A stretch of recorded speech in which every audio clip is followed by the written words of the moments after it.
Talk Radio on Classic Hits 4FM. It is very good evening. It's Niall Boylan with you till 1 a.m. in the morning. Two things just before we get to tonight's topic. I'm looking at here the, I think it's clontarf.ie. There's a thing about Terranures. I love Terranures, the Facebook page. And it says, shocking news. There was an attempted child abduction from Lidl in Terranure.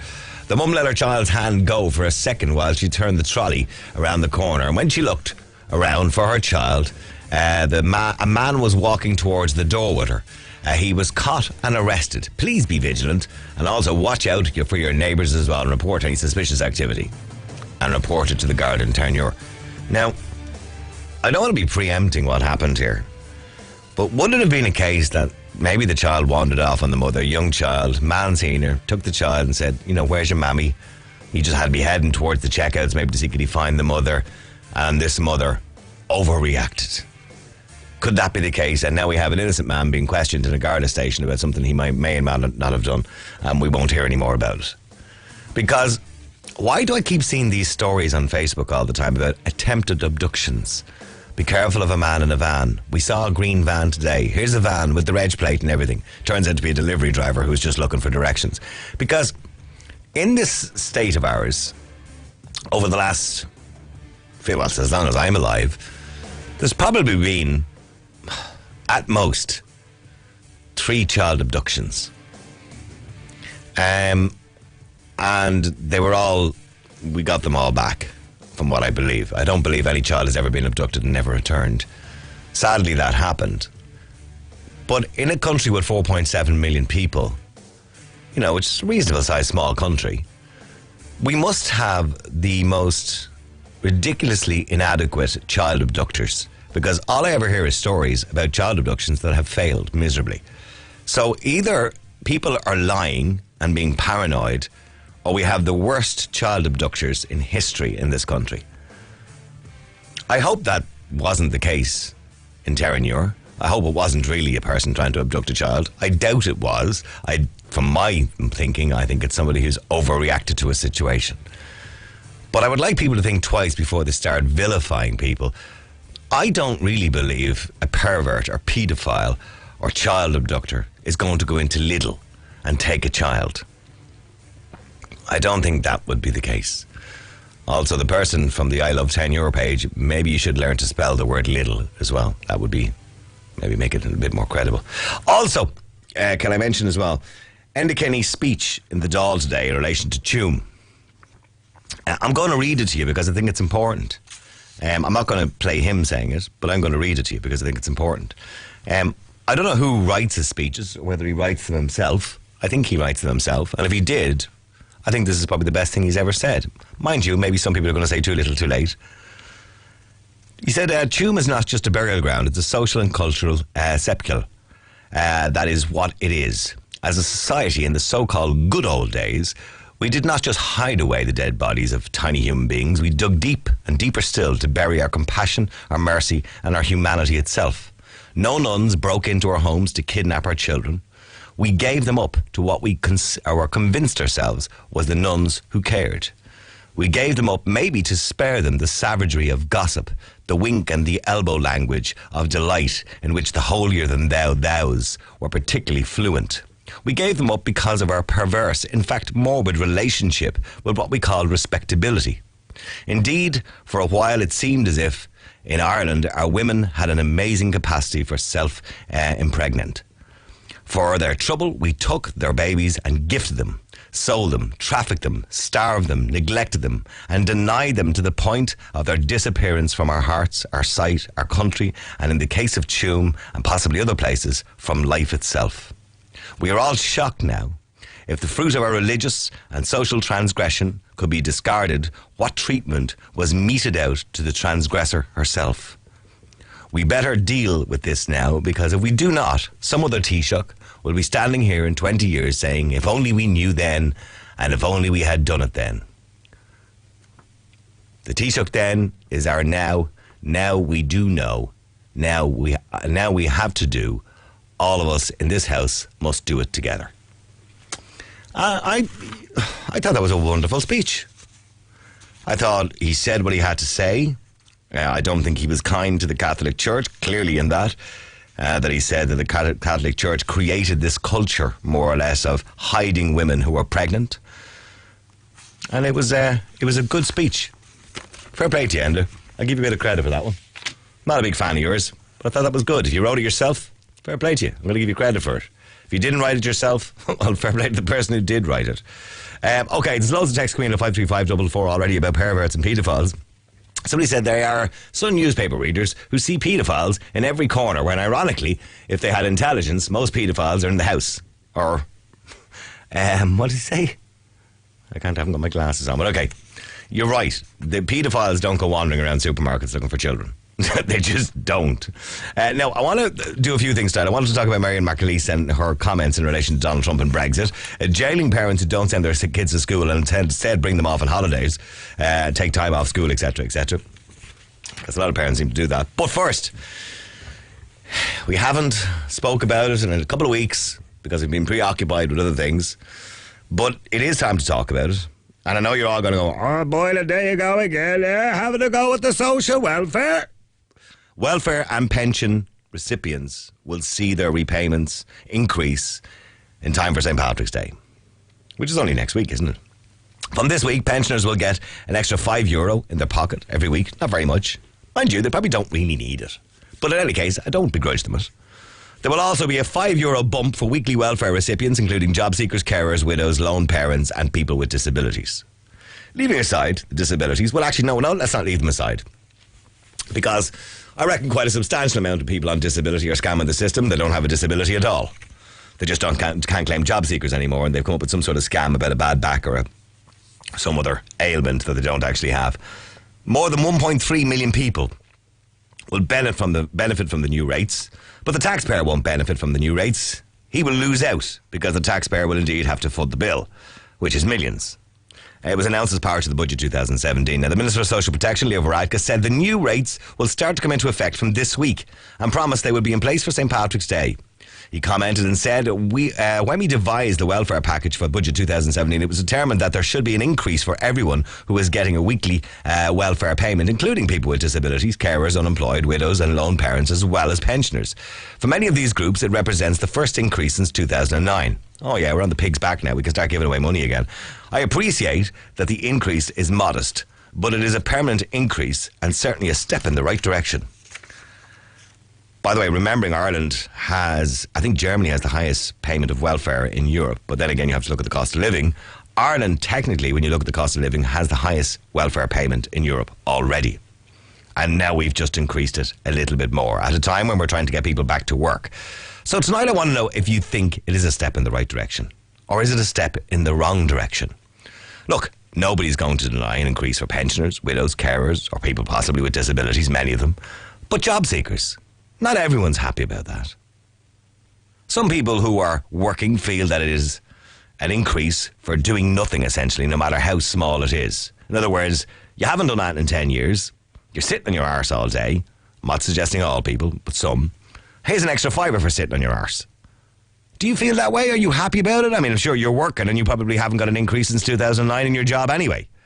So is that going to encourage people to work? Is it going to make people's... Well, firstly, a £5 is not going to make people's lives any better anyway. Let's be clear about that. All it's going to do is cost the taxpayer more money. So it's not going to make anybody on the dole's life better. €5. So why bother? Why incentivise the dole? Why incentivise unemployment? I want to get your reaction on this and your opinion to it. Are you happy to see, we'll say job seekers in particular, are you happy to see them getting a rise? Or raise, should I say. Text 53544. That's 53544. Are you happy to see job seekers getting a raise? Now, let me just take a little vote on this, right? Because I don't believe the majority of people are. Well, firstly, even on those on job seekers probably say, it's just only a £5. Why would you bother? Are you happy to see job seekers getting a raise? Yes, you are. Or no, you're not. Let me know what you think. 53544 is the text number. You can text us now. Or if you want to give us a call and you want to get involved, you can. The number's 1850 410 494. That's 1850 410 494. Let me go to Robert. Robert, you're on Classic Hits. How you doing, Robert? Hi, Niall. How are you tonight? I'm good, Robert. What would you like to say?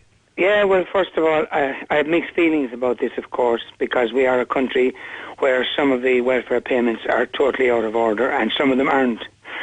For example, if you have a half dozen children in Ireland and you're a mother and father, you're wasting your time going out to work because you'll never, ever match your income unless you're a judge or a politician or a doctor or something like that. So that's for a start. Secondly, this is a particular... and I have been surprised at Leo Varadkar. He's not a politician I ever admired because I've always seen him as a little bit pandering to the masses. He's the most populist Fine Gael politician there is. Well, this is a very populist thing to do, isn't it? To increase social welfare. He has always been. Leo Varadkar has a remarkable ability to be in government and sound like he's in opposition. Every portfolio he's had, he's told us how difficult and how bad it was and how it needed to be reversed, and he's done nothing. He left health in the disaster area, and he found it in the disaster area. Harris is trying to make some shape, I will give him that. Also, instead of raising wages in this country, we'd be far better if they were dropping the price and the cost of living. That is a real benefit to us. Yeah, if they drop, say, VAT from 23 to, say, 19% or something like that. Well, you take a pensioner who will get an extra fiver. That will hardly cover his property tax. And that's about what you'll pay an average in property tax, about $250 a year. That's what I pay in my house.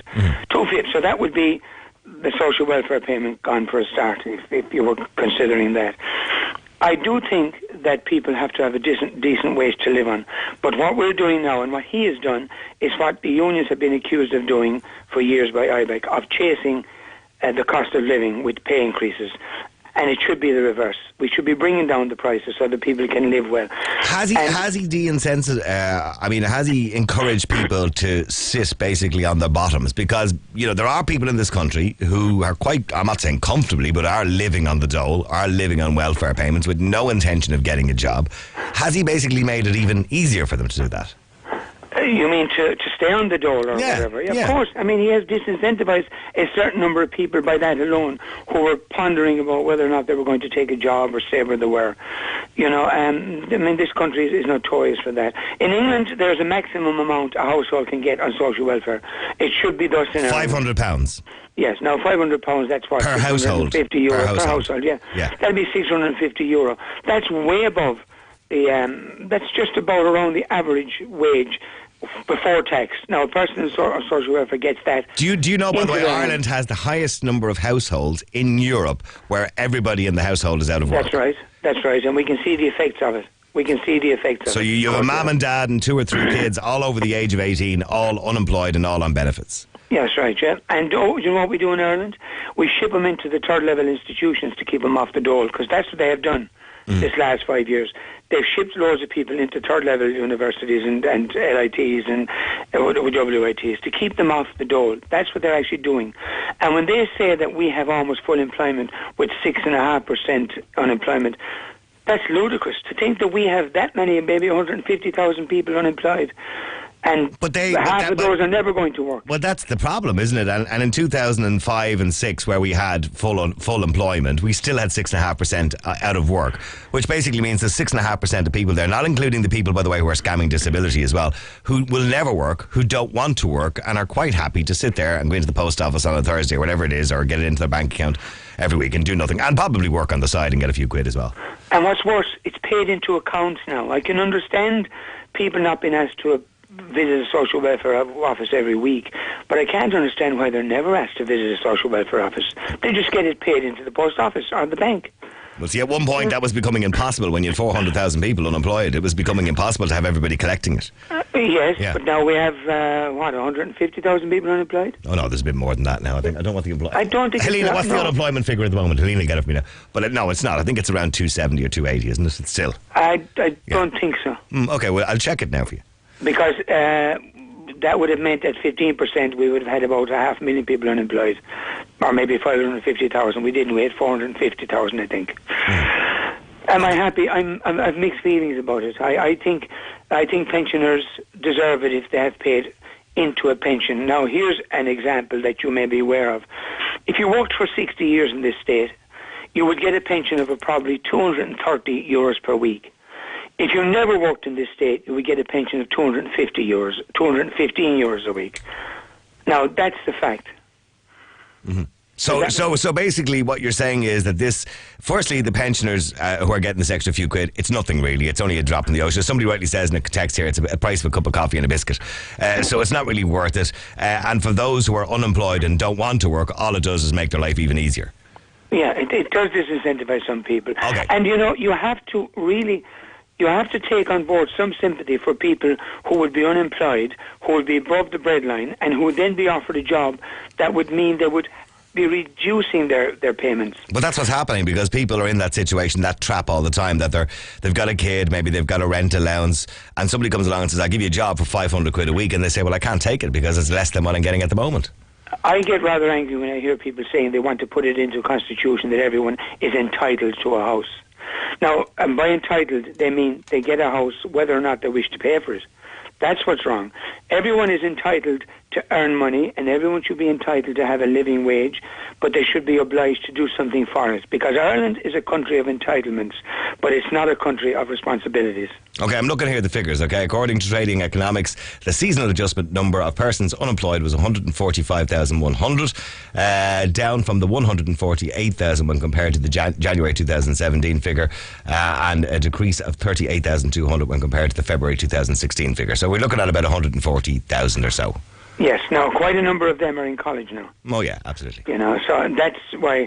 Here's an example we were given the other day. This was last Saturday, I think, on a radio show.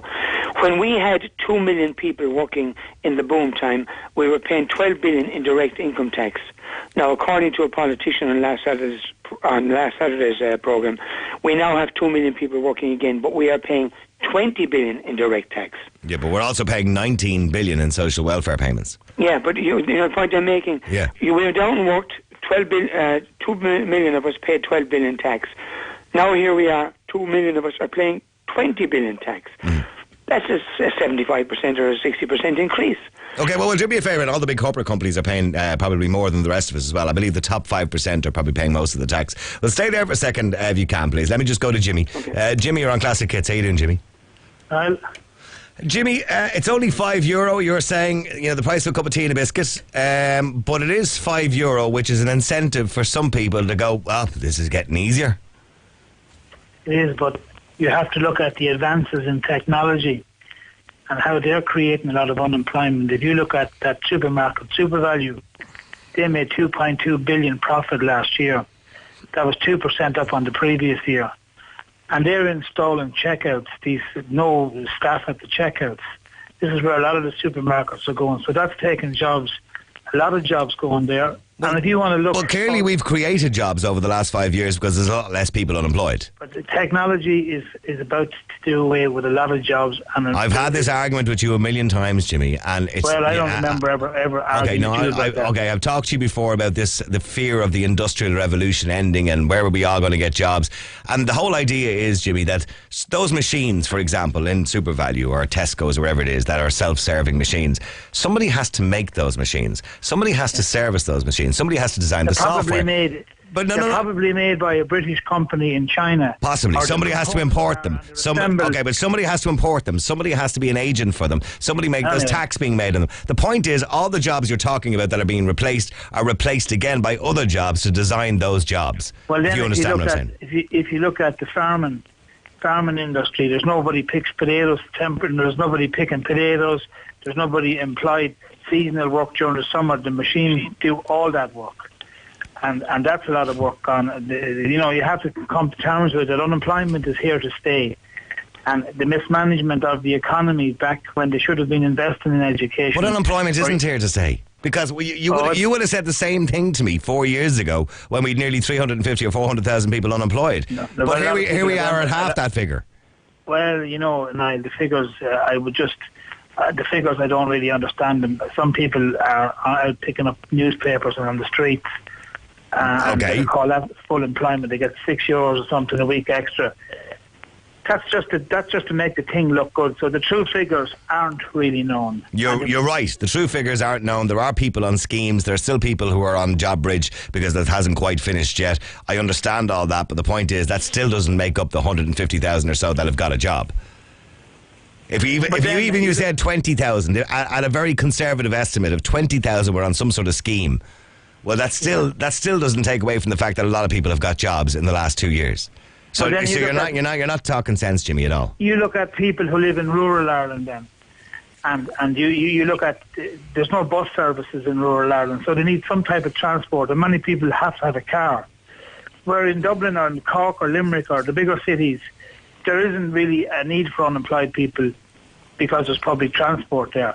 So they need more money, and that has been argued that the people who live in the rural areas need more money than people who live in the urban. But so what should we just do? Should we just supply money forever to people who don't? I'm not saying people who can't get a job, but people who don't want to get a job.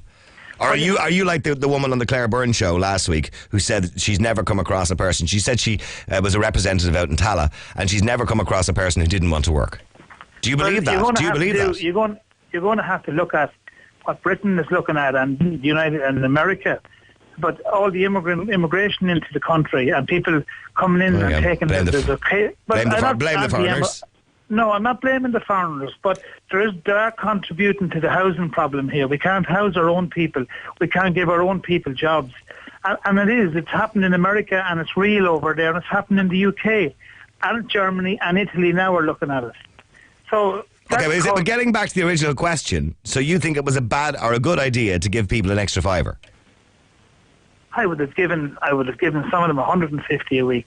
100. It's only going to go back into the economy anyway. That doesn't. But hang on. But that doesn't. I understand the economics of the whole thing. That the money goes back into the economy. Well, provided it's all spent in this country and not spent online or outside the country, it all goes back into the circle, or should I say, this merry-go-round of money that we have. But the point is, if you give people too much money, well, then there's no incentive for them to work. If there's no incentive for people to work, then nobody pays tax. If nobody pays tax, we've no money to hand out. Well, it's a vicious circle, isn't it? You have a kind of a casting a shadow on everybody who's unemployed. No, I'm not. No, I'm not. I didn't say that, did I? You're not listening to me, you said that people with medical issues are scammers. I said there are people who have medical issues who are scammers. Absolutely. Well, I can tell you, anybody who is on medical issues at the moment has to go through the government doctor. So you're telling me there's nobody on disability scamming? Well, I won't. I don't know. I can't. Well, now you're delusional. Okay. I know that you can't tell what goes on in the person's mind. They reassessed disability in the United Kingdom going back about 3 years ago, where they re-interviewed and reassessed everybody, and they found out that approximately half of the people on disability were quite capable of working. There was nothing wrong with them. Bad back.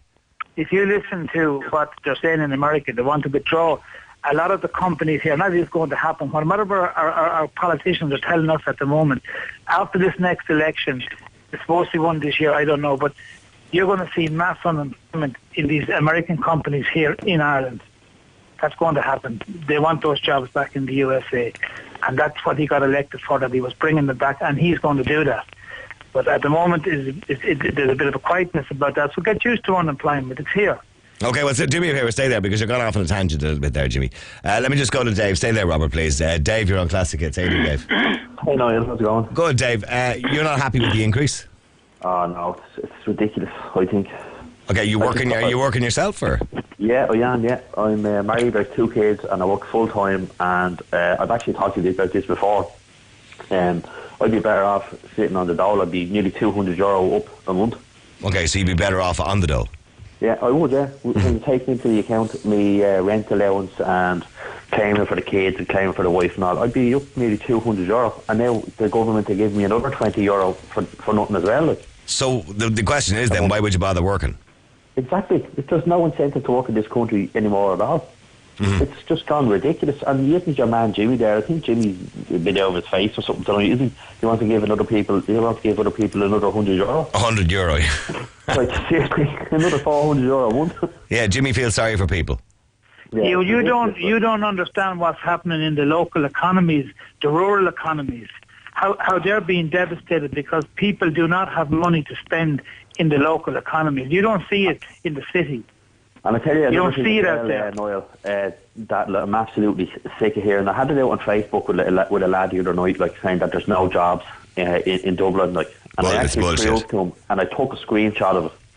There was 2,682 jobs or something at the moment registered on jobs.ie, like, because he was saying to me that he couldn't get a job and he couldn't find a job anywhere.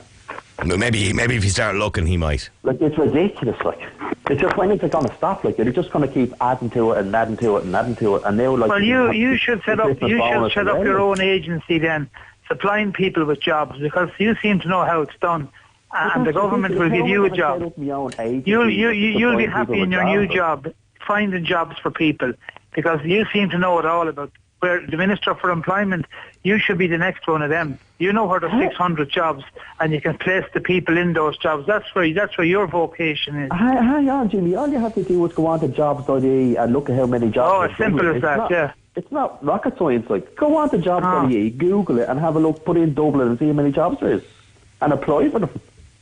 People are too lazy now, and they just don't want to work because they're getting it all handed out to them by the government. So why would you want to work? Like, I mean, I've considered giving up work. Now, I'm in full-time employment, and I've been in the same job for like nearly 4 years, and I actually really considered packing it in to go on the social because I'd be €200 better off a month. Now, that's hard. Yeah, but you couldn't deal. You couldn't deal with the psychological problems of being unemployed. Yeah, you wouldn't be able for that. You're programmed. You're programmed to work. You'd suffer from depression. You'd be suffering from depression, and you'd take to the drink to cope. What are you talking about?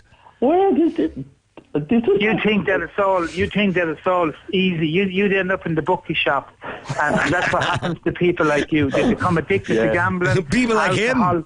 People like me. Yeah, people like you, Dave. People like you. And what would happen to me, Jimmy? What would happen to me if I give up my job? Would I end up in the bookie shop? You'd end up. You'd have to try and fill in your day, and being unemployed is not a nice thing. Nobody's suggesting it is. For most people, it's not a nice thing. But there are people out there who are quite happy to be unemployed. Look at all the water meter money. Look at all the money that was. Look at all the St. Patrick's. They just don't want to get a job because they're just too lazy. But look at this St. Patrick's Day nonsense about all our government ministers and the money that's costing the state. Look at the squandering of the water meters.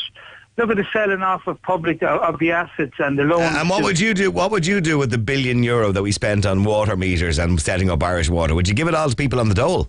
You said yourself, Niall, on one of your shows some time ago that you could get chimpanzees and give them a little bit of basic training, and that you reckon they would run the country better. Well, I would say the same, definitely. We have a president that we don't need. He's off out now in Colombia and out in the West, off over in... That's Cuba, a huge cost to the state. Yeah, we don't need him. You don't need a president. Well, no, I would probably agree with you. He seems like a nice man, but I would probably agree that we don't need a president. All right, well, stay there for a second, both of you. Stay there, Dave, as well. Okay, Dave says if he went on the dole and gave up his full-time job, he'd actually be up on the deal, quite substantially up on the deal. And now he'd be even more up on the deal because, of course, as and from this week, pensioners, job seekers, everybody will get an extra €5 on social welfare. I'm asking you, is that a good idea, or does it encourage people to stay on the dole? Keep texting 53544. Let me go to David. David, you're on Classic Hits. Another David. Sorry, go ahead, David. Hi, Niall. Listen, a €5 increase. Let's stick with just people who are job seekers at the moment, right? Rather than talking all about everybody who's on social welfare, right? But okay, a €5 increase a week on 188 is a 2.5%. Or 320 if you're married. If you're married, yeah, but well, for the purposes of the argument, let's stick with a single man, right? It's a 2.5% increase, right? Listen, we were all hit after the crash in 2008. We were all hit. We all lost. The unemployment lost. Right. So for people who are unemployed, they're getting a 2.5% increase. Restoration. What's the big whoopity do? I mean, by the way, you keep saying that €5 a week is nothing. I could feed 4 people a beautiful Irish stew, right? For a fiver. For a fiver, I could, yeah, right. So it is something, right? And I think it's... Well, was it necessary? Is it necessary? It was suggested to Leo Varadkar during the week that it was unnecessary. It was a populist thing to do. Well, we're seeing a drop in social welfare. We're seeing a drop in, people unemployed. And that's because people feel they want more money, so they need to get a job. But there are people out there who don't want to get a job. Why should we encourage them to stay where they are? Even if it's only a fiver. Okay, number one, Neil, I'm unemployed, right? Yeah. Does he call me Neil? Sorry. Yeah. Niall. Yeah, no, that's okay. That's all right. I apologise, Niall. That's all right. That's all right, Deirdre. Again, right? That's all right, Deirdre. Listen, this notional idea that you're all giving out, that there's this large quantity of people who do not want to work, I don't accept that, right? Number one, it's a notional idea. Well, 36,000 people in this country have never contributed, ever. That's a fairly large, significant amount of people, isn't it? Yeah, but they're probably youngsters, right, who haven't had a start. They haven't had a chance yet, right? Youngsters. I don't know if that's part of the statistic, but there was 70,000 youngsters unemployed at one stage between the age of 18 and 26. I mean, you're telling me there's 36,000 people who've never worked in this country. Never contributed.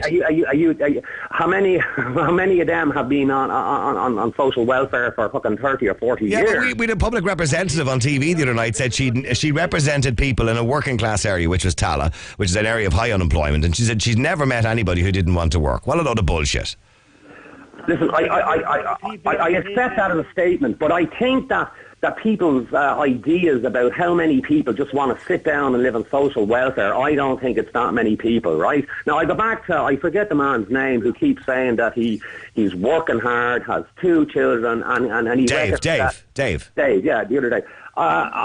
Listen, I was working, and now I'm unemployed, right? Yeah. There is no way that a family with 2 children are going to be better off on the dole. Yes, they are. How? Because it depends on how much you're earning, doesn't it? If you're stick to an average. Okay, well, the TV3 did a breakdown on it, I think, in the last budget, and it was talking about the average family. I think it was 2 or 3 kids, or whatever it was, and they broke it down, and they said social welfare payments, if you're getting a rent allowance, medical cards, all the things, the trappings that go with social welfare, you can earn up to the equivalent of 36,000 before tax. So, that's equivalent to one person working in a home, isn't it? Okay, now listen. A single man, right? Okay, that's a different kettle of fish. Okay, yeah. All right. Yeah, let's talk about a man with 2 children, right? Let's forget about his wife, right? He gets 188 for himself. He'll probably get €30 for each child. Well, right? if he has a wife, he's not getting 188. He's getting 320. But go on. Okay, three. That's 320. And if he has kids, he's going to get a rent allowance, or he'll be on the HAP scheme, right? Or he might get a council house, depending on how long as he's on the list. How much does that bring? He can also get medical cards for the children, which saves him a lot of money, not just on health bills, but on other little things as well. He'll get a back to school allowance. He'll get a fuel allowance. Yeah, you're not adding all this up, David. And he gets another €20 as well. Yeah, and he gets his children's allowance, which we all get anyway. Listen, just want to tell you something. So you just keep throwing out these things and then jumping past the point that I'm making. It's not just the €320. There's a lot more to it than that. Okay, I'll tell you something then, right? Listen, I'm a separated father of 2 children, right? Yeah. I don't live with the children, right? Yeah. They live with their mom, right? Yeah. Okay, now listen. So therefore, for tax purposes and social welfare purposes, I'm a single man, right? But where can I ask you where you're living location wise? But are you living in a house or a apartment? I'm renting a fairly decent flat in Dublin 6, right? And are you paying for that yourself, or you on a HAP scheme rent allowance? I'm getting rent benefit. So why are you getting rent benefit? Why am I getting rent benefit? Yeah, you're a single man. I'm a single man. I was living here for 7 years before I was unemployed. I became unemployed. I applied to the Department of Social Welfare for number 1 unemployment benefit, which they gave to me. Right? Then I applied for rent benefits. Okay, and if I can ask you, I know you don't have to answer this question if you don't want to, but is your missus working? Your ex-missus? Is my ex-missus? I don't want to talk about my ex-missus for a moment. Right, let's stick to me. But no, I'm only asking you the question. Is she on? I mean, I'm not asking you where she works or anything else. I mean, is she on a benefit too? I'm not going to talk about. I want to talk about. No, but the point I'm trying to make is that a guy similar to yourself who was on the radio last year from Kildare, and he split up with his missus. They were in a 3-bedroom house, and they had 3 kids. She was on a rent allowance for the house, or mortgage assistance at the time, which was what it would have been. That's been abolished now. It's called just all rent allowance and HAP scheme now. So she was on a rent allowance or mortgage assistance for the house and getting that paid for. She was on a payment, job seekers or lone parent or whatever it was. He then moved into another house, demanded that he get a 2 or 3 bedroom house and get a rent allowance because the kids stayed with him at the weekend. So there was the state paying for a couple's the inconvenience of not being married anymore. Okay, listen, just let me come back to myself a minute, because I want, if we're going to talk honestly about figures, right? Now, number 1, I was separated from my wife long before I came unemployed, right? Now, listen, when I was employed, right, I was earning I was earning an average industrial wage, which let's say take home 500 a week, right? Average, that's fairly close to what we might imagine the industrial wage to be, right? Yep. Now, at the moment, if I add the two benefits that I'm getting, right, I'm getting 330 a week, right? Okay, right? Yeah, So basically, I'm taking an income from the state, being unemployed. I'm taking in 2/3 of what I was doing when I was working, right? Yeah. That one-third per week is an awful lot of cash, right? Yeah, but you're not meant to live on it. It's not. You're only meant to survive on it until you get a job. I am surviving. I know, yeah, but I am looking for work, right? Okay, and how long are you out of work, David? Here we go, right? I'm only asking the question. How long are you out of work? I'll be honest with you, right? Now listen to what I'm going to say, right? I had a job for 10 years. It ended, right? I'm 2 years out of work. But within that 2 years, I got 2 temporary jobs which lasted 2 months. I thought they might turn into something permanent, but they didn't, right? Yeah. So out of the last 24 months, there's 4 months where I worked, right? Then eventually I got a job, right? But after 2 months, that job didn't work out either. So out of the last 24 months, I've only worked 6 months, right? Now, listen, I am actively seeking work. Right? I want a job. I want to work because yeah, well, Dave is working, but at the moment he feels he'd be better off on the dole. I feel I'd be better off. But hang on, sorry, Dave, you want to say something to him there, Dave? Go ahead. Oh yeah, I would be better off in it all. Absolutely. Oh yeah, the average industrial wage. And if I was to give it up, take into me account me rent allowance, me allowance from my wife, the allowance from my 2 kids, all that stuff, I'd be €200 better off a month. And actually, I'd be more because I worked that out a few months ago. So now I'd be getting another €20 on top of that a month because of the extra €5 a week that the government is giving them. Yeah. So, Dave, Niall, a strange social welfare system because I'm telling you, I'd be much better off working. Now I don't live with Dave. I know you're living with your children. I don't, but I contribute towards their life, right? Because I'm their father, and that's what fathers do, right? But I would be much better off if I was earning a wage. And you know what? Because I've been unemployed for a while, I'm willing to take a minimum wage job at this point. And I wasn't on a minimum wage job when I became unemployed, but I am now. Minimum wage job now. There is no way you'd be better off working than you would be on the dole. Not a hope. I want to tell you one thing. Just from my perspective, a minimum wage job I'd be 50, 60 euro a week better off, right? And not a minimum wage, you wouldn't be. No way you could be. That's That's nonsense. You would not be better off on minimum wage. Me? Yes. I don't know who's doing that, lad. I don't know who does the maths for you, but yeah. Hold on. I'm taking 330 net. Are you telling me on a minimum wage I wouldn't take 380? I'm working it out for you now. I'm working it out for you now. What are you getting? You're getting 330 a week. Is that what you said? That's what I'm getting net. Yeah. Okay, 370 net if you're a minimum wage, right? You're not going to pay much tax in USC. You wouldn't because you're on minimum wage. You'd probably pay about 20, 30 euro PRSI. Wage, right? Yeah, you're only going to be about 20 euro or 30 euro max up on the deal. But do you know what? And then you will have the expenses of going to work, having to get up in the morning. Why would you be bothered? Why would I be bothered? Because I want to tell you. Come here. I'm just making the point to you, David. You're earning as much now as you would be on minimum wage, and you're not doing anything. That's the point I'm trying to make. There's no incentive for you to work. I'd be earning 30 to 40 euro net extra a week, which is a lot of money, right? But you spend that on bus fares, petrol, whatever. I don't know. I can walk into the city centre from Dublin 6. Listen. But listen. So are you telling me there's no minimum wage jobs around? What? You're telling me you're trying to get a job. So there's loads of minimum wage jobs around. No, I gave you the example. I'm applying for what I have some experience in, right? I'm a 50-year-old man, right? And I'm applying for things that I think I can do, right? But 50-year-old men have their own problems being unemployed and trying to seek employment. Ageism. Now, I'm trying my best to get a job, and I know I'll get a job, but listen, come back. I want to come back to something else. Work is more than just money. It's a feeling of self-worth, of routine, of enjoying the extra benefits that come from work, which is socialization, which is opportunity, which is feelings of self-satisfaction. No, I agree. I agree with all those things. So it's not. And that's why Dave is working. That's why Dave is working. Okay, do me a favour, stay there, because I'm going to come to Alan after the break, who thinks the €5 should have gone to working people, not the unemployed people. In other words, about a reduction of tax. Text 53544. That's 53544. Dave believes he doesn't see the issue with the increase. He thinks it's a good idea. You need to give people enough money to live on, and obviously the cost of living is rising. So text 53544. Do you agree with the €5 increase in social welfare payments from this week onwards? Yes, you agree with us. You think it's a good idea? And no, you think Leo Varadkar is just playing the populist card, trying to get the votes, obviously, for the next election from those who are unemployed. Let me know what you think. 53544. Is your blood boiling yet? Call Niall now. 1850 410 494.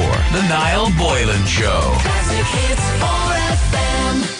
The Damien Farrelly Show. Part of the No Repeat Workday. Midweek already, just around the corner, and the Hudson Bay Hotel, where the service and atmosphere will make for a truly memorable stay, 2 nights accommodation, and you can get access to the 5-star spa at Hudson Bay. More in our tea break teaser. We'll mix it up at midday, and a promise of more music for your workday guaranteed. So join me, Damien Farrelly, tomorrow morning from 10. The Subway Lunch with the Damien Farrelly Show. Subway, keep discovering on Classic Hits 4FM. Having difficulties with your current business insurance provider? McCarthy Insurance Group make it easier. Struggling to find a fair price? McCarthy Insurance Group make it easier. For over 60 years, McCarthy Insurance Group have been making insurance easier. Free phone 1800 50 1111 or visit mig.ie. Charles McCarthy Insurance Limited, trading as McCarthy Insurance Group, is regulated by the Central Bank of Ireland. Create your beautiful smile. Come to Creative Dental Clinic Budapest. Independently voted the best dental clinic in Europe. At Creative Dental, experience 5-star excellence in dentistry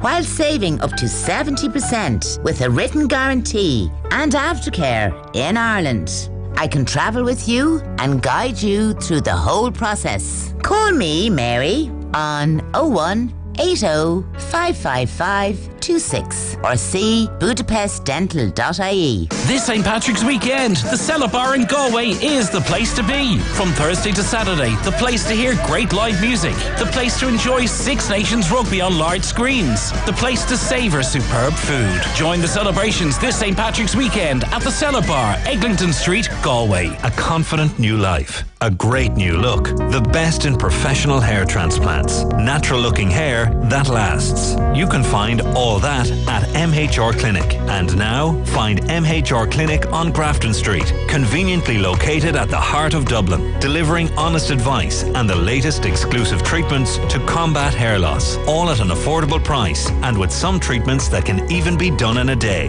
MHR Clinic at the top of Grafton Street or mhrclinikireland.com. She's older than the pyramids of Egypt. And she will be celebrated by almost 1 million people this month. Not only in Ireland, but all across the world. She'an Gaeilge E. Seachtain na Gaeilge takes place from the 1st to the 17th of March. Glach part sa Chrack and take part in a Seachtain na Gaeilge event near you. For more information, go to snrg.ie or download the Seachtain na Gaeilge app. Seachtain na Gaeilge. Win 3 lasting. Surprise yourself. Niall Boylan at night is controversial and confrontational and may cause offence to some. Listener discretion is advised. 4FM. All right, keep texting 53544. He's not taking into or adding in the rent he would have to pay out of his wages. Well, he is. I think he's saying it's 330, including the rent allowance he gets. I think that's what he meant by that. So he said, I hope Dave gets a job soon. Give the rise, but not to a single man, says Mick. They're quite capable of getting work, says somebody else. Another person says, sorry, got cut off there. That was Dave. Oh, yeah, sorry about that, Dave. We had to clear up the line anyway. Unfortunately, we've actually only got 3 lines at the moment. Yes, why is a millionaire Boylan attacking the little people on the dole again? I'm not a millionaire by any stretch of the imagination. The dole wouldn't even pay for a bottle of Boylan's favourite champagne. That comes in from Billy. Billy, I don't drink. I don't like champagne. And even if I did, I wouldn't waste my money on it. I don't have that much money, Billy.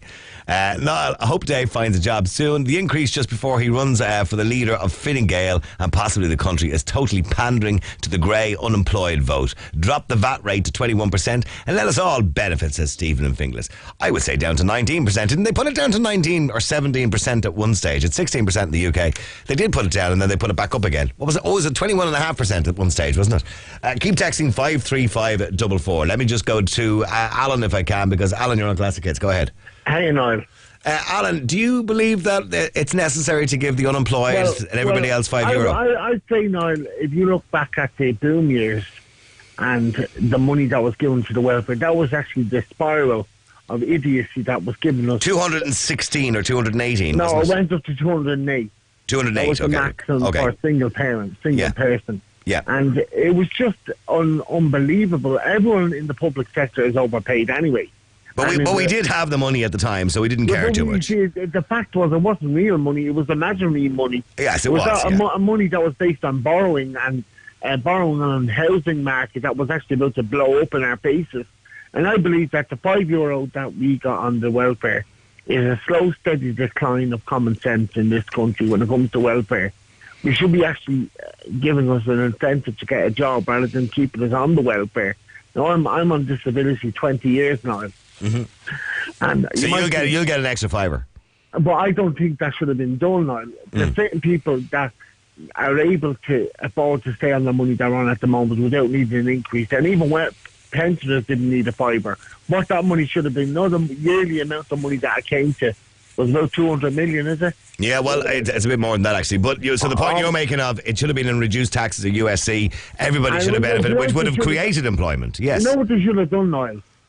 They should have reduced the welfare by a tenner and given the incentive and dropped VAT and had droppings in working VAT and people who are taking income tax who have been screwed at the small man in the working place. Okay, well, let me put that to David. David, that's a good point. If we'd reduced taxes, USC or VAT, even VAT, which would have benefited everybody, even those in social welfare, by €5 per week, which, is €250 a year, roughly, or in and around that €260 a year. I mean, that would have benefited everybody. It would have created employment because the large companies could employ an extra few people because they would have saved a few quid in paying out. So, I mean, it would have benefited everybody.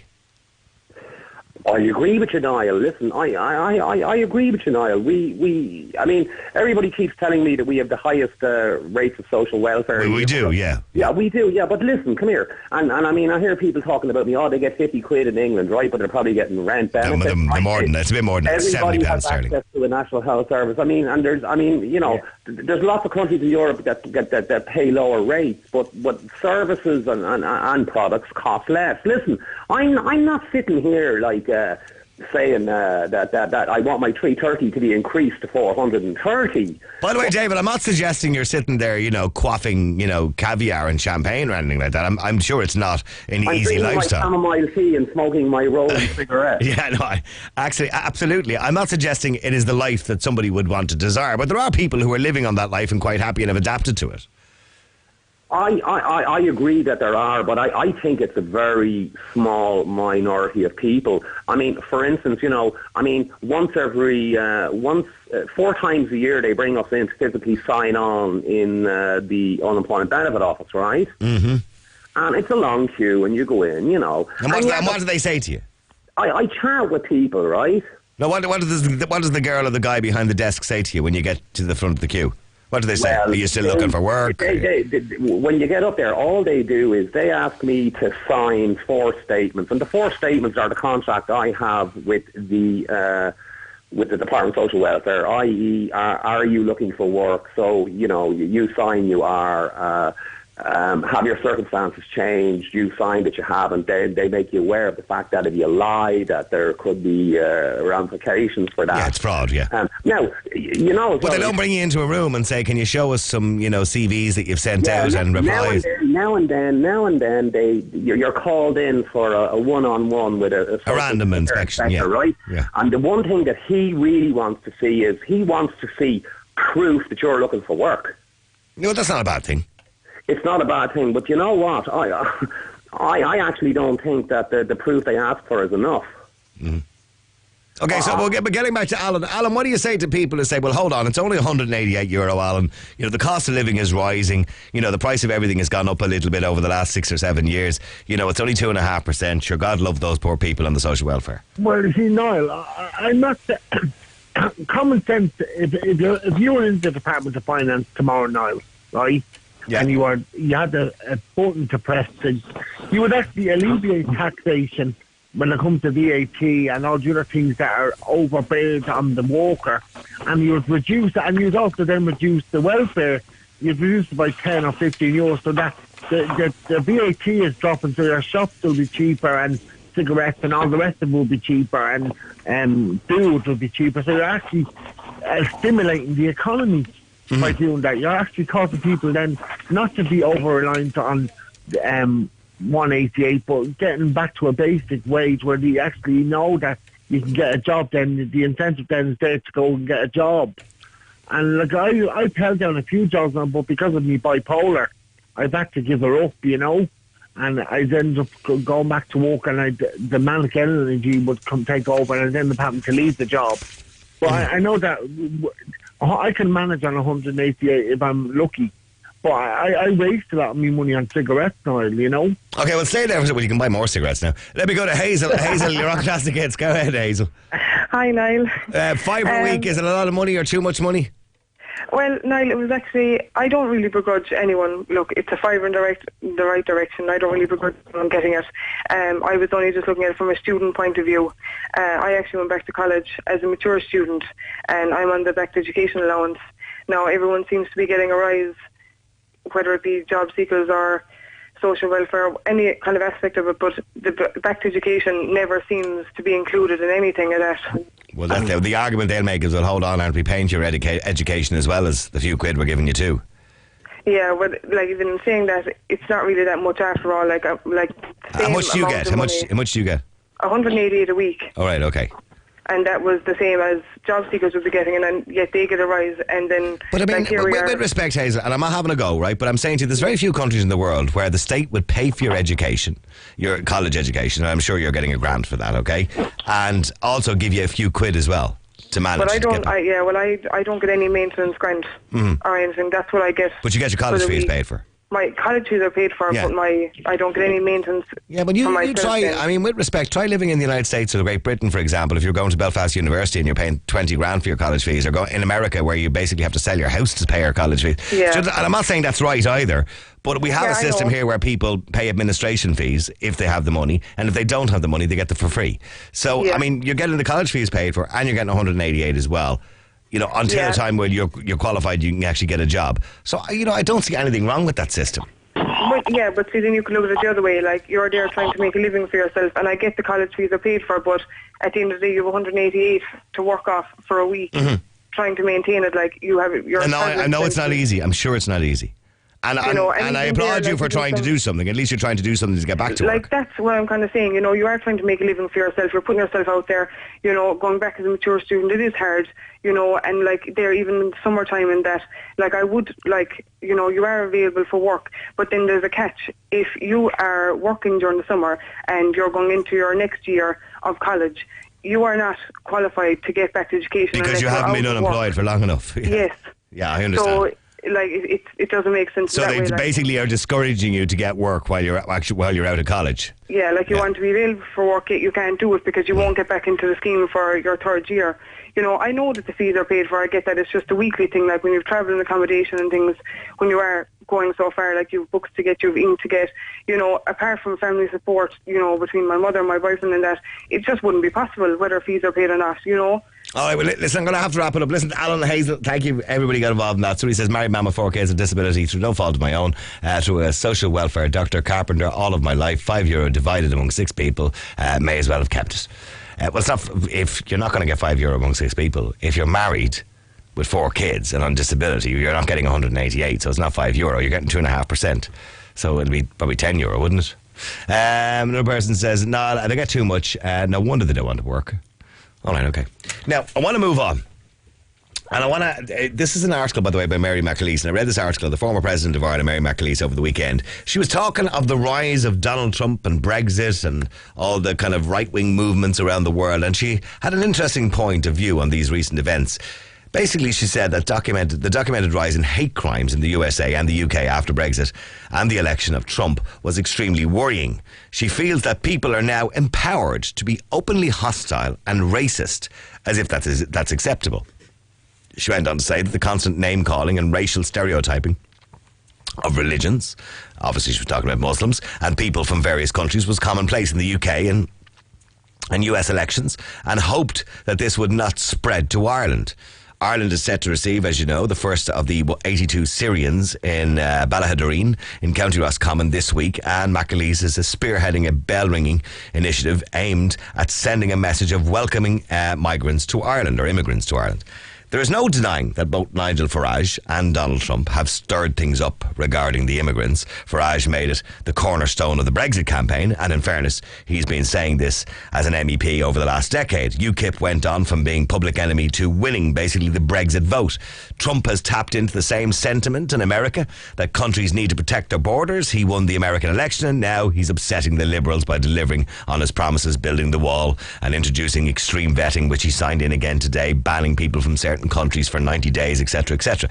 I mean, just look at what's happening in France, Belgium and Germany when it comes to terrorist attacks. You cannot tell me that the ever-rising death toll due to these attacks does not warrant us to be all vigilant when those people who we let into our countries. Those who oppose the closer monitoring of our borders are fighting against the tone that is being used publicly to debate national security. Farage has singled out specific nationalities when talking about immigration. He went on to say any normal and fair-minded person would have a perfect right to be concerned of a group of Romanian people suddenly moved in next door. That's what he said. And I suppose you could argue, and the French argued at one stage, that Romanian people, by far, they were talking about Roma gypsies, by far there was a lot of criminality. And that's why the French booted out the Romas at one stage. They were called racist for doing so. Not to be outdone, of course, Donald Trump has consistently targeted Mexicans, saying they're not sending us their best people, they're sending rapists and bad hombres. He also termed the phrase radical Islam terrorists. Even his Secretary of Defence, James Mattis, has publicly said that singling out Muslims is not appropriate or safe in combating terrorism. So the end result is that we have an increase of hate crimes and violent crimes in our countries. It's strange, though, that this rise has occurred at the same time that we have seen an influx of immigrants into Europe. That's not just a coincidence. So I want to ask you a question. And the question I want to ask you tonight is, has Brexit and Donald Trump's success made it acceptable to be openly racist and hostile towards Muslims, towards Roma gypsies, towards foreigners in general? Has it made it more openly hostile and racist, or more acceptable to be openly hostile and racist? So that's the question. Text 53544. Do you believe the Brexit and Donald Trump has made it more acceptable? Real people, real opinions, real talk radio. The Niall Boylan Show. Classic Hits 4FM. If you're visiting Dublin for a few days, then you want a hotel in a peaceful location, but yet just a stroll from the city centre action. You want beautifully renovated and designed rooms, great restaurant and bar, free parking and Wi-Fi. And you might also want a great deal, like a saving of up to 20% when you book online. Lucky for you, there's the Sandymount Hotel at the Aviva Stadium. With all that and more, visit sandymounthotel.ie to book now. Up to 20% off when booking online. Eurocycles Euro Baby, come on down lads, the crack is mighty. The Eurocycles Euro Baby prices can't be bet. For bicycles and things with wheels and lots for babies, yeah. Eurocycles Euro Baby 2016 stock clearance sale at Eurocycles Euro Baby Long Mile Road, Swords and Drogheda. Sale extended, must end Sunday. The Eurocycles Euro Baby prices can't be bet. For bicycles and things with wheels and lots for babies, yeah. See your product range and buy online at Eurocycleseurobaby.com. Baby, I'm your man. Step back to the 60s with a new Spotlight show band show starring Dickie Rock and Tony Kenny with Big Band, plus very special guests featuring big screen video production. Put your hands in the air. March 23rd, Cork Opera House. March 25th, Vicar Street, Dublin. April 6th, Town Hall Theatre, Galway. April 7th, University Concert Hall, Limerick. April 9th, Tullamore Court Hotel. A confident new life, a great new look, the best in professional hair transplants, natural looking hair that lasts. You can find all that at MHR Clinic. And now, find MHR Clinic on Grafton Street, conveniently located at the heart of Dublin, delivering honest advice and the latest exclusive treatments to combat hair loss, all at an affordable price and with some treatments that can even be done in a day. MHR Clinic at the top of Grafton Street or mhrclinikireland.com. Gareth O'Callaghan in the afternoon. All this week we're celebrating the launch of Great National Hotel's spring offers for over 50 locations throughout Ireland and the UK. And on Wednesday's show you have a chance to win a short break at the Great National Craigencourt Hotel in Athlone, County Westmeath. Just for laughs is beginning to test our patience. Our brand new cash giveaway will be worth €320. All this to enjoy and a stack of your favourite classic hits you won't find anywhere else. Join me Wednesday just after 3. With Conlon's Land Rover Kildare. They go above and beyond. ConlonsLandRover.ie. Classic hits for FM. Hi, I'm Barbara and this is Crack Agus Kill on Classic Hits 4FM. Is an Chéadlá mí Marta 1957 a hína the Everly Brothers le Cadence Records. Agus hafid siad Bye Bye Love. Bye bye love, bye bye happiness, hello loneliness, I think I'm gonna cry. Bhí orm nach gúla chart na Shania in Music Shask Cuig a chócha ord Everett Three, The Price of Love. Wine is sweet and gin is bitter, drink all you can but you won't forget her. The Everly Brothers a bhí budaithe in Nashville sna Cuigadí agus Shaskadí, Isaac, Donald, no Don, agus Philip, Phil. A bhí elected isteach in Rock and Roll Hall of Fame in 1980 agus in Country Music Hall of Fame in 2001. I think it's been a good thing. Rock and roll's been good to us. I hope it's been good to you. Yeah. Thank you. Thank you very much. Calú Phil, Steve Leonogin, and in 2014. Anish is stated the Everly Brothers Experience, fósa all Bill Erstache, Bert Stuhut, agus Bonna Kill, the Bird Dogs. Beisi the Canada, Las Vegas, New York, go leor áitrí America, Philippines, agus is cosúil go bhfuil siad fear popular. Sinné Crack agus Kill Classic Hits 4FM. Niall Boylan at night is controversial and confrontational and may cause offense to some.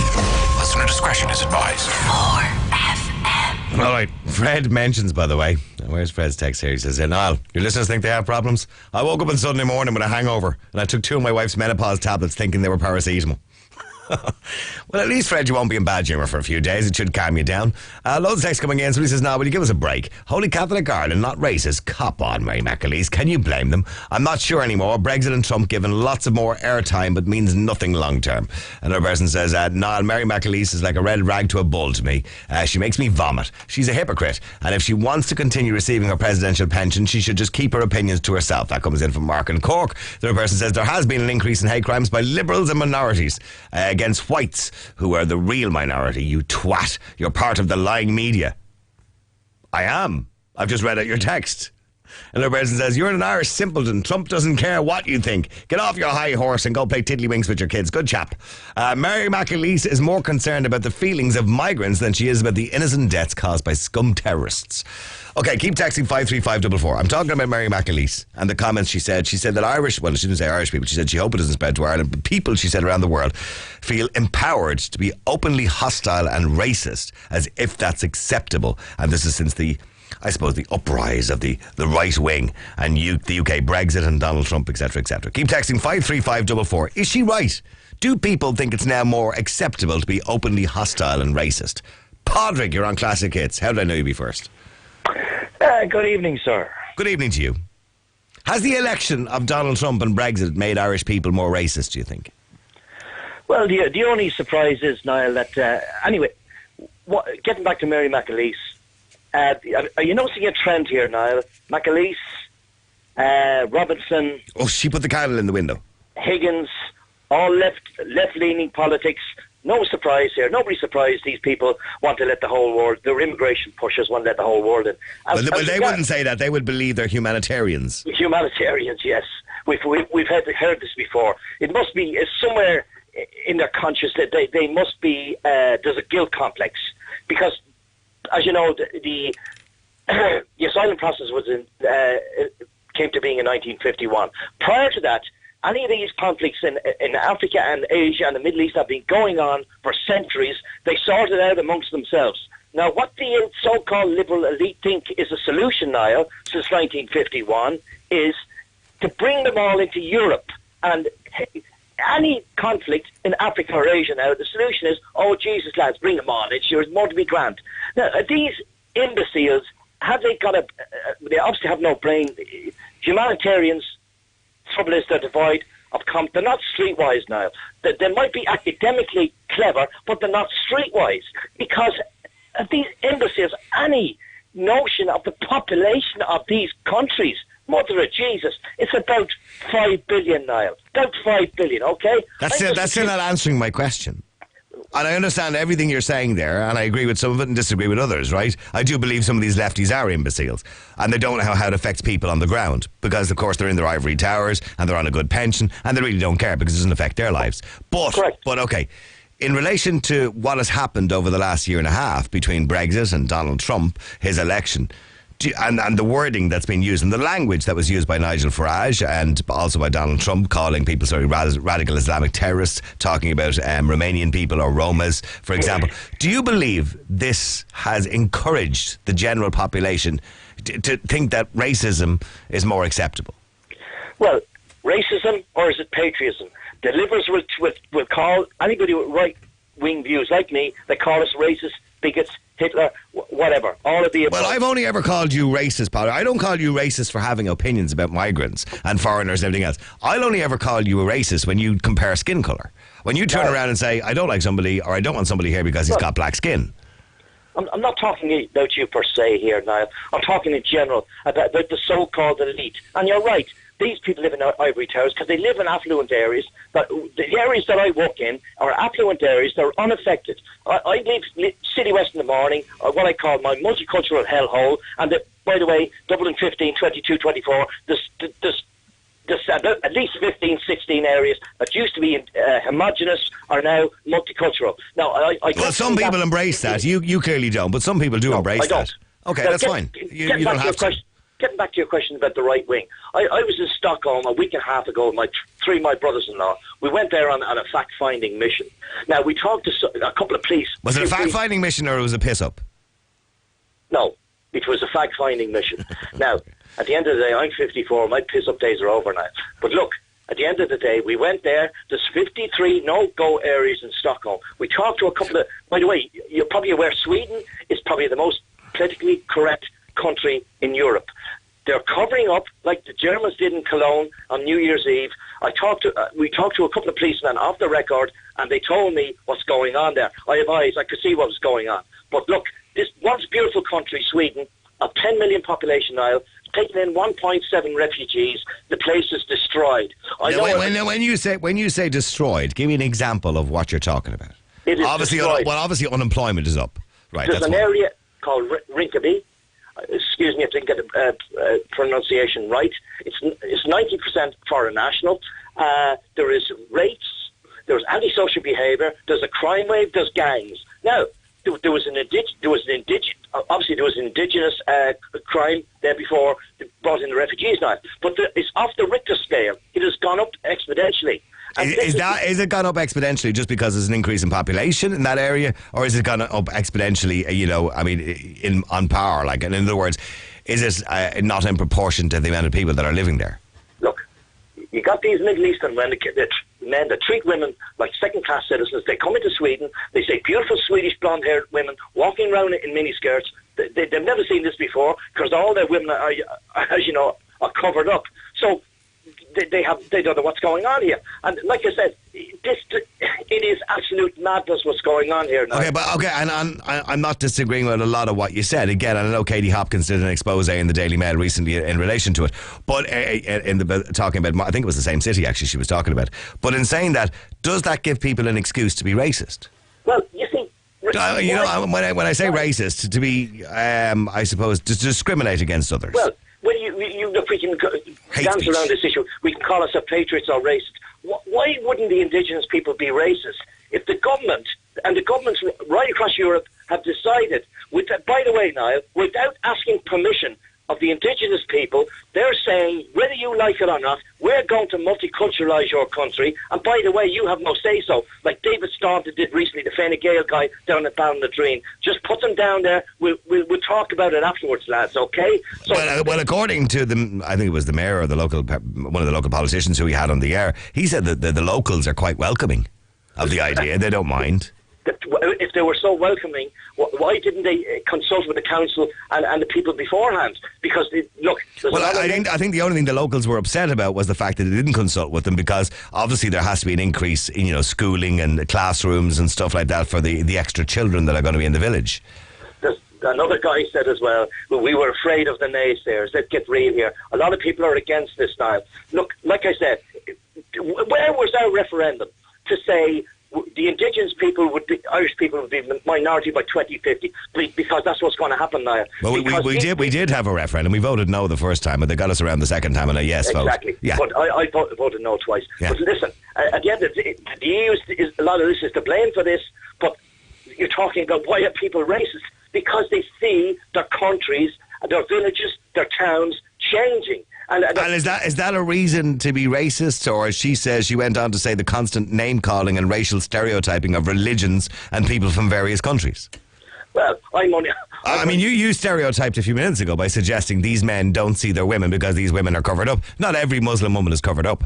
Well, let's get real here. Not every Muslim woman wears a veil. No, are you aware now, by the way, last week in Pakistan, they had a High Court injunction in Islamabad to ban anything to do with Valentine's Day or any Christian traditions. Now, these people, and by the way, as you probably know, there's 13 countries that Jewish people are not Muslim countries are not allowed into, okay? Mm-hmm. Now, the appeasement that goes on, when these people come to the West, they are treated with kids' gloves. They build a mosque on every corner. Now, with Christians, you go to Saudi Arabia and put a cross around your neck, a crucifix. Now, I tell you something, you'll get short shrift. You'll be in jail. You could be actually killed. Yeah, that depends on the country you go to. Yeah. So what I'm saying, there are Muslim countries you can go to, and that wouldn't happen to you. Try it in Pakistan, Egypt. I'm saying to you, but there's Catholic churches in Egypt. Yeah, there is. But you're trying to tell me now that these countries are liberal compared to the West. Well, no, they're not liberal. They never suggested No, of course they're not. You try and build a Catholic church in Saudi Arabia. No, it's not going to happen to be burnt down. But I understand that. But we understand what these countries are like. We're not like that. But hold on. We've evolved a bit better. Where in the name of God would you get a Christian mayor in any Muslim country, like Mr. Sadiq Khan in London presently, in situ? This unbelievable. Okay. Well, hang on for a second and just stay there with me if you can, Padraig. Okay, so Padraig understands and he believes that the reason that people have become, if you want to use the word racist, he uses the word patriotic, is it because people weren't given a choice of this multiculturalism. Stay there for a second. Catherine, you're on Classic Hits. How you doing, Catherine? Hi, Niall. Well, suffice to say, I agree with everything Padraig is saying. Just in relation to mosques, because I was in France for quite a while, actually, seeing my children.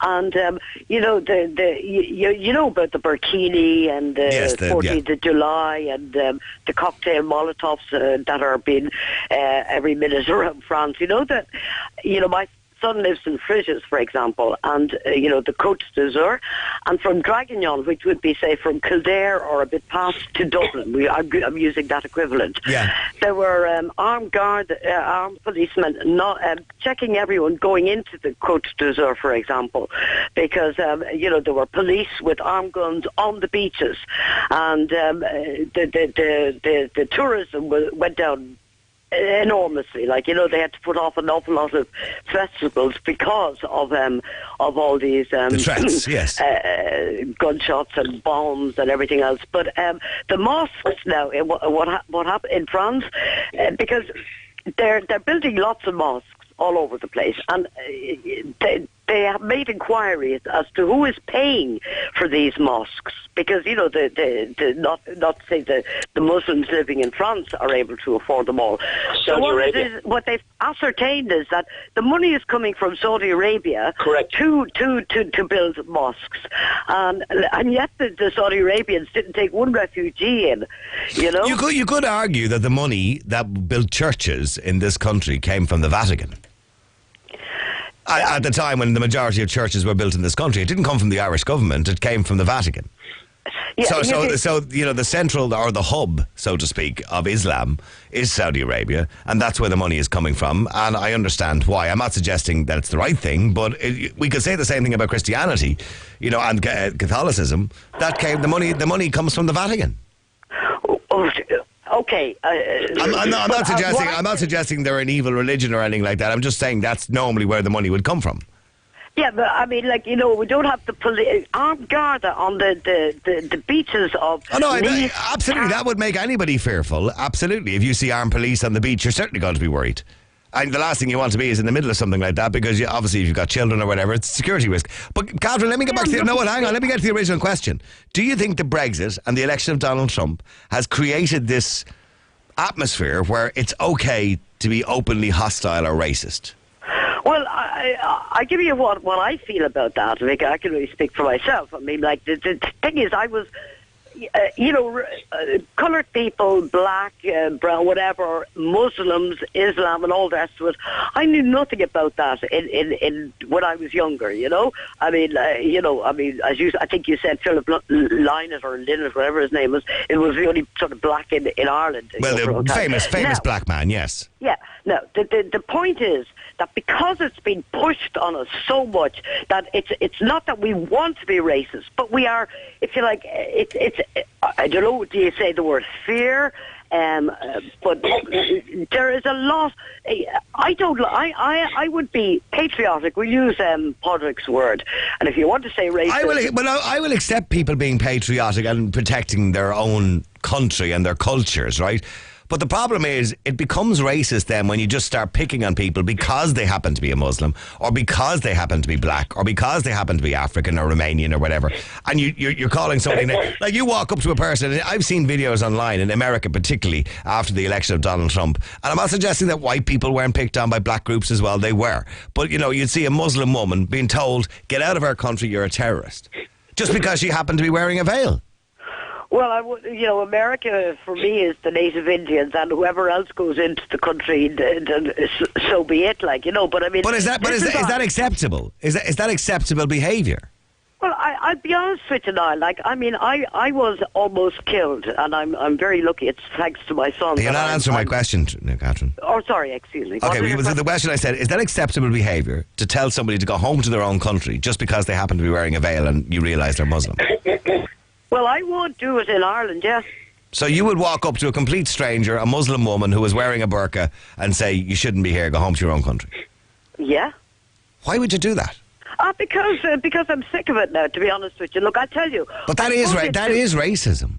Well, I'm only telling you that is right. I know you don't. I know you don't care. But that is racism. If you walk up to a person who's never done you anything wrong in your life, and just because she happens to be wearing a veil, and because of the atmosphere at the moment, you're saying to her, "Go back to your own country," that's racism.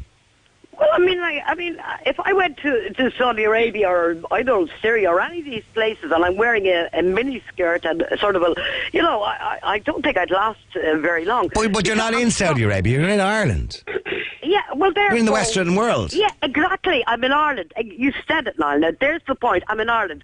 So why the fuck should I see Muslims with burqas? They don't. What happens if she's with her husband and she's on holidays? Well, I'd like to. I'll have to ask her for her return. When is her return ticket home? But you understand what I'm saying, Catherine? I mean, you can go to Saudi Arabia on holidays if you want calls to. Me.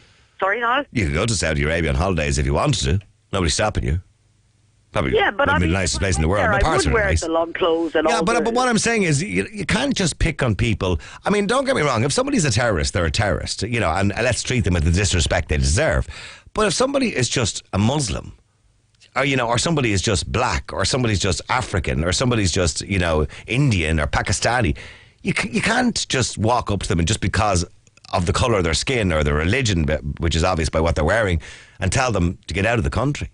But I mean, do you think, you don't know me 100%, but I honestly don't like being like this, but I am made to be like that. It's so who made you? Who turned you into a racist? Because I go to Dublin and I swear to Jesus, I don't know where the hell I am, The last thing I'll tell you two things that happened to me in Dublin when I came back from France. One thing was I pulled into a petrol station and this person, is it the hijab or the burqa? I don't know where they're all covered, it could be a man or a woman, you don't know.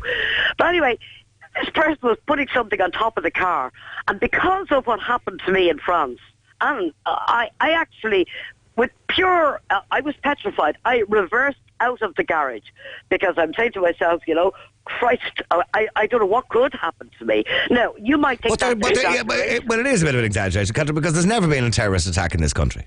Oh, yeah, all right. Oh, okay, so because we're Ireland, we're grand, everything is terrific. Well, I'm talking about a terrorist attack by Islam, yeah. Yeah. Well, yeah, just The only terrorist attacks in this country was by our own people.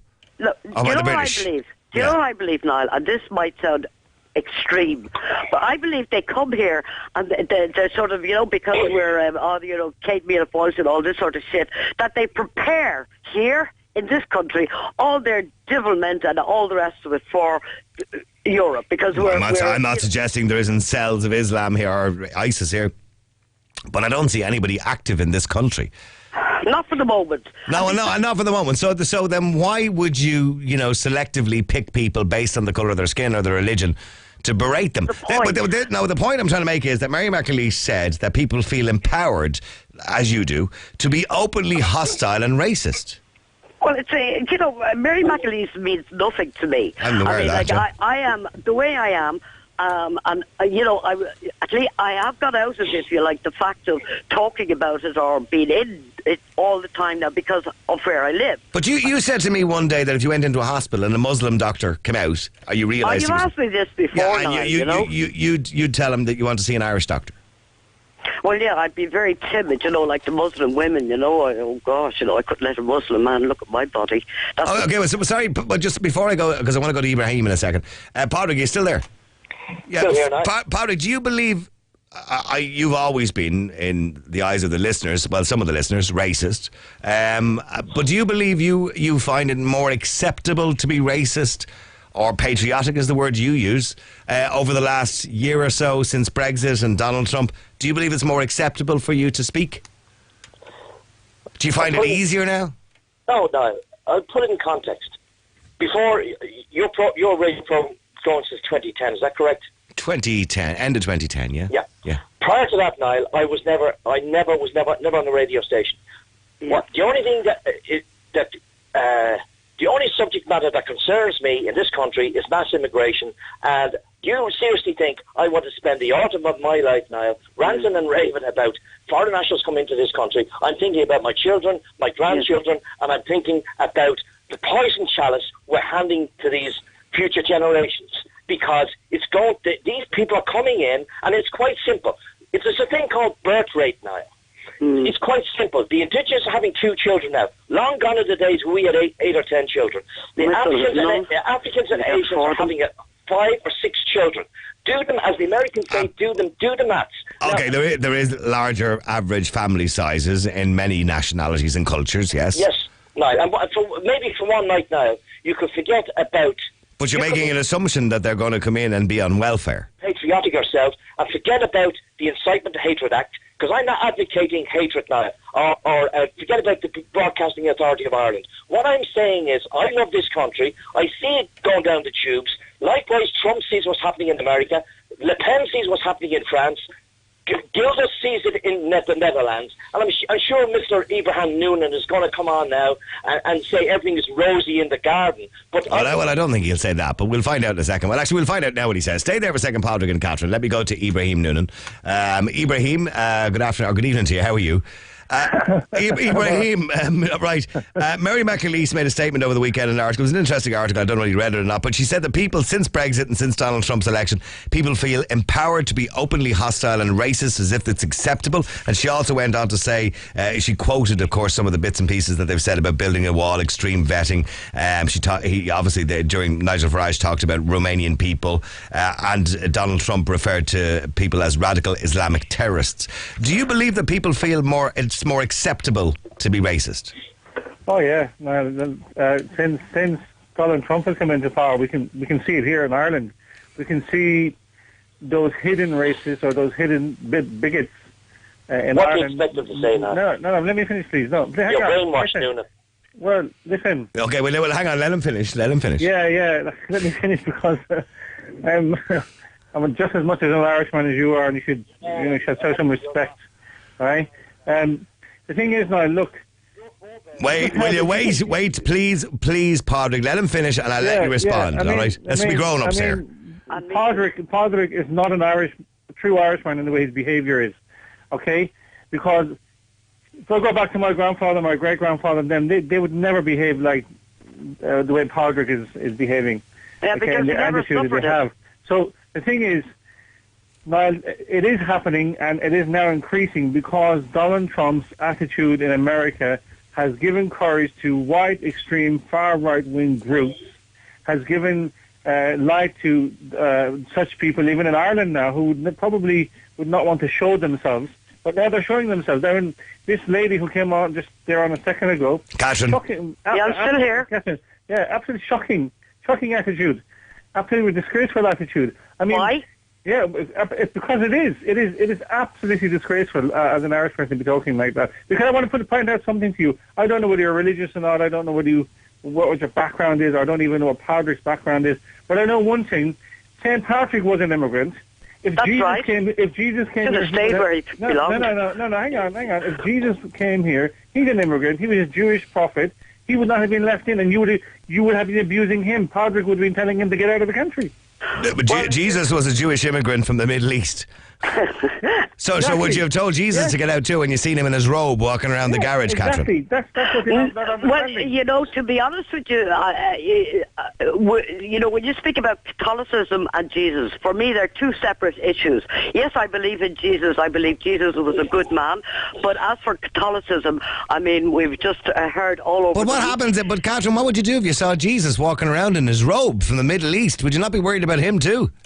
Well, I imagine now if he came to Ireland and was wearing a robe, like he'd have to sort of dress as something else. But the point is, you said you went into the garage and you saw a woman wearing a burqa, or whatever it was she was wearing, and you reversed back out of the garage again. Yeah, no, and Niall, hasn't Mary wears a veil? She wore a veil all her life. Oh, for Christ's sake, that was 2,000 years ago. It doesn't make a difference.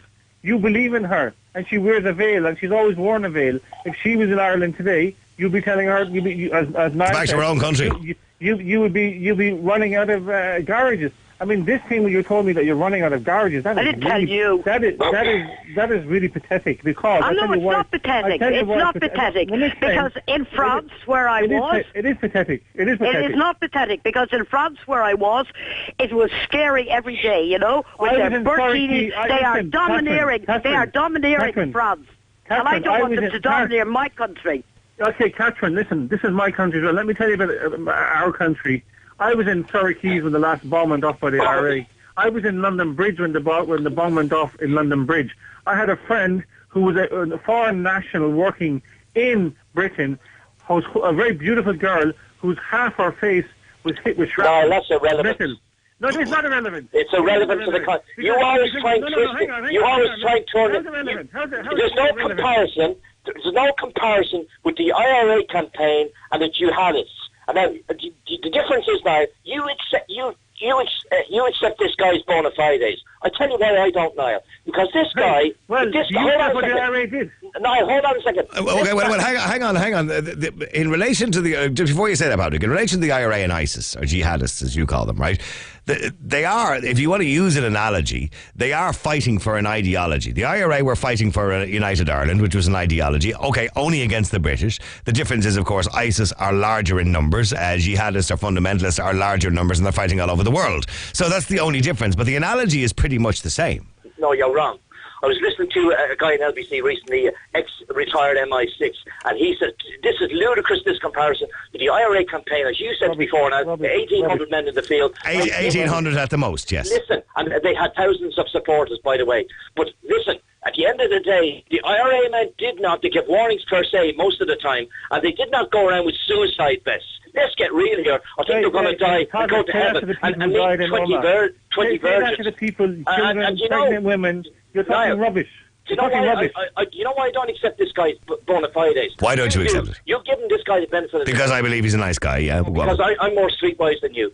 What Muslims want to do is take territory. And by the way, we're the infidels. I wouldn't believe... And what territory... Well, hang on. I have to let Ibrahim respond to what you said. What territory do you believe Ibrahim wants to take? Listen, Muslims per se, this... Mr. Noonan is in the town every day trying to convert Christians to become Muslims. That's why I don't accept his bona fides.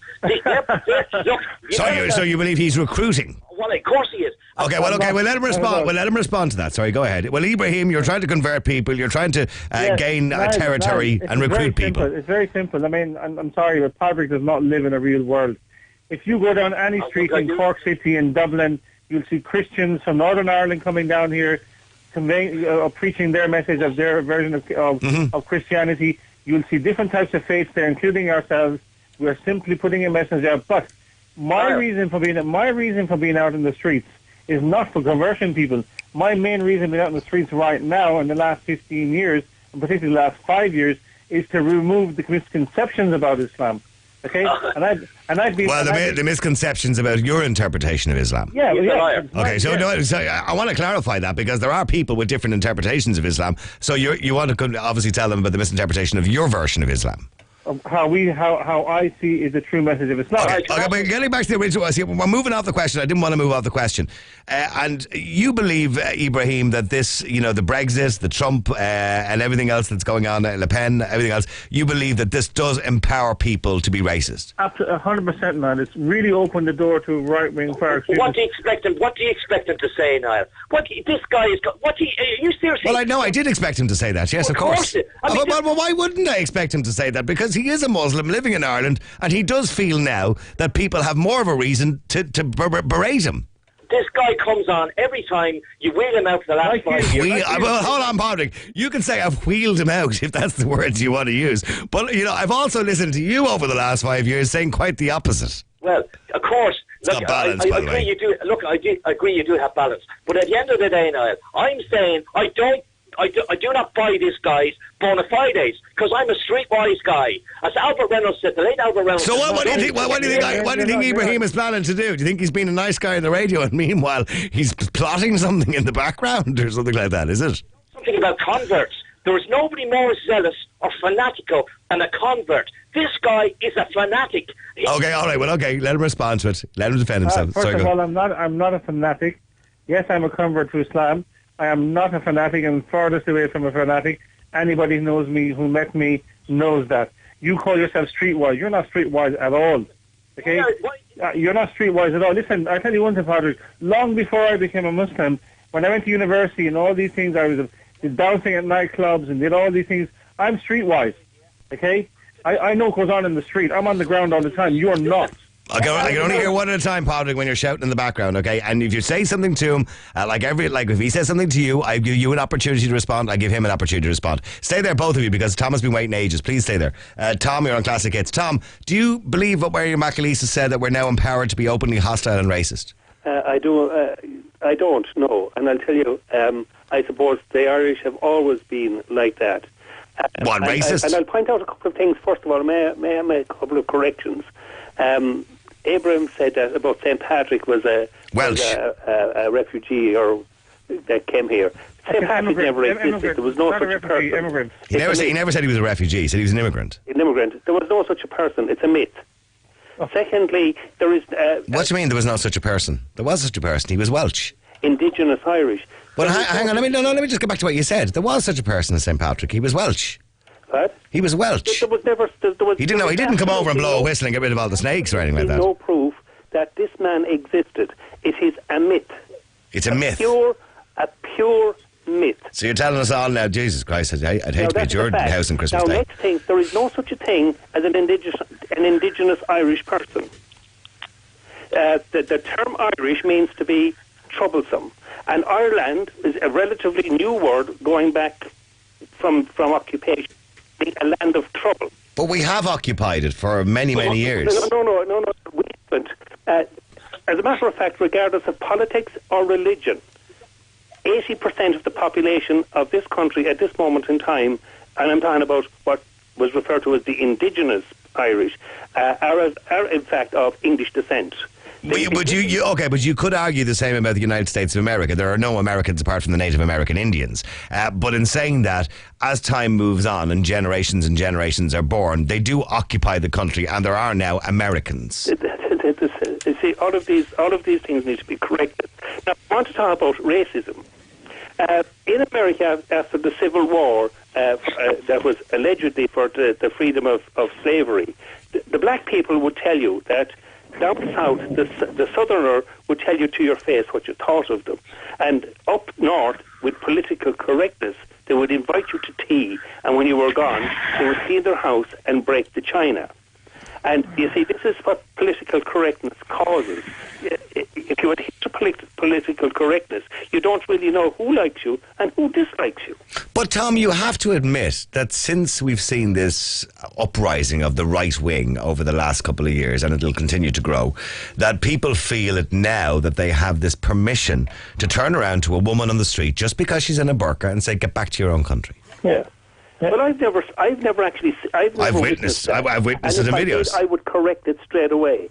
But you've never witnessed this. We've just heard Catherine say it on the air. I'm saying I have never witnessed it. But Catherine has just... Okay, well, you've just witnessed it. Catherine has just said on the air that if she's seen a woman in a burqa, she'd tell her to go back to her own country. Or the way they look, or because of their disability. Yeah, sorry, Catherine.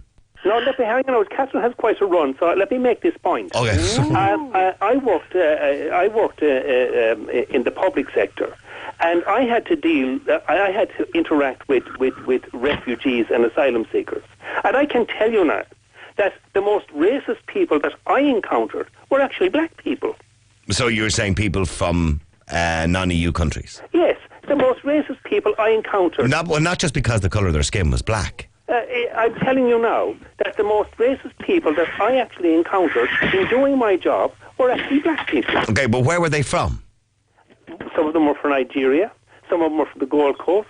Okay, but would it not have been easier for you to say the most racist people that I encountered were people from the African continent? No, well, from the African continent. Okay, so why do we need to refer to skin colour? Because there's black people living in England, there's black people living in Ireland. The number of times I was called a thick Irish white pig by black people.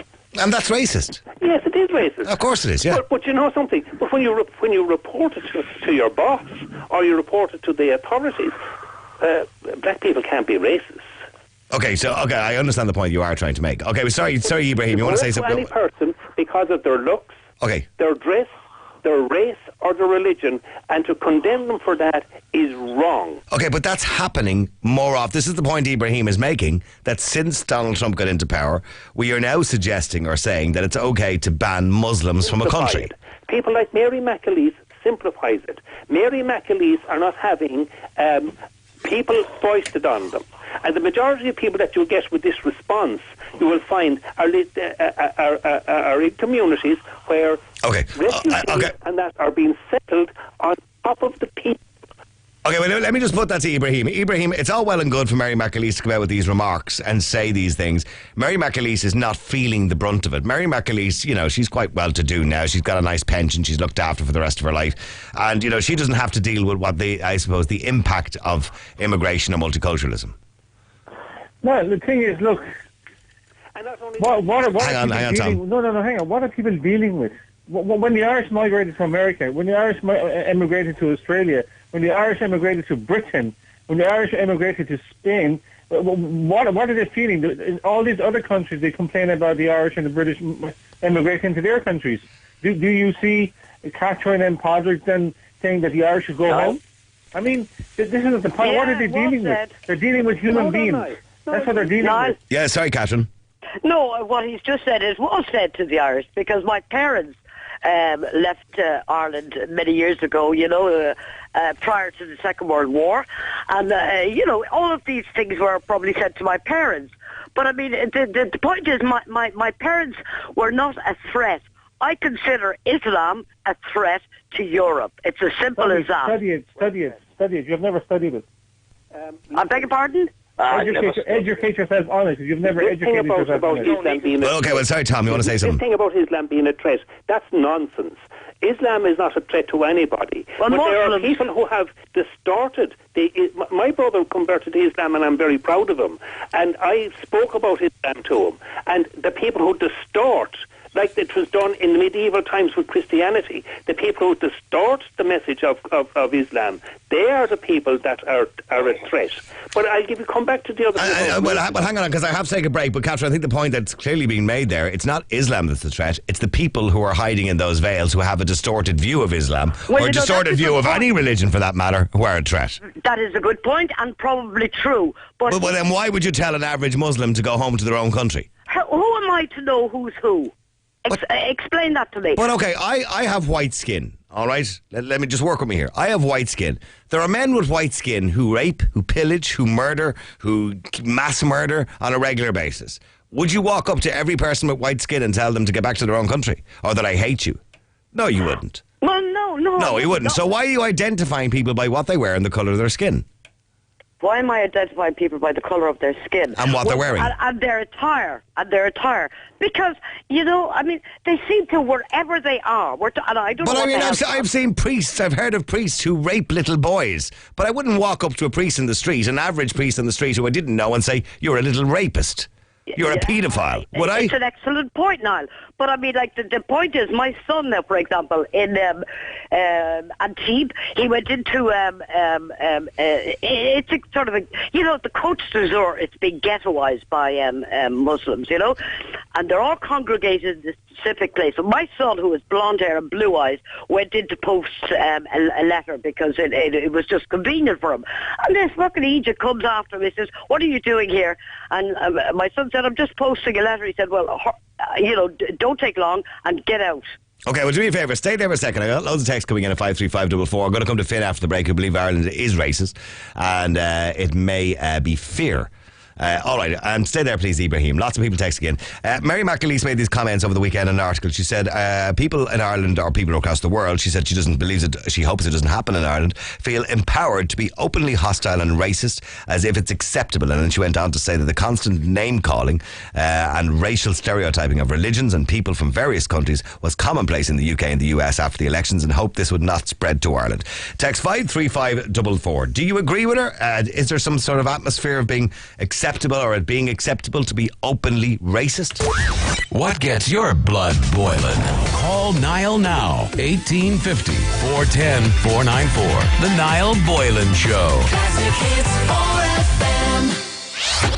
BJ Gallagher and Jim McCabe in the morning. Hey, it's BJ and Jim. Have you checked out our after show?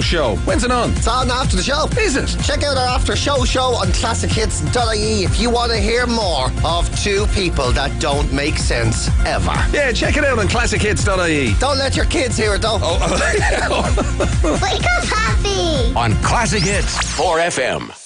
Laszlo's bespoke wedding ring service creates the perfect band to fit with your engagement ring. See Laszlo.ie for more.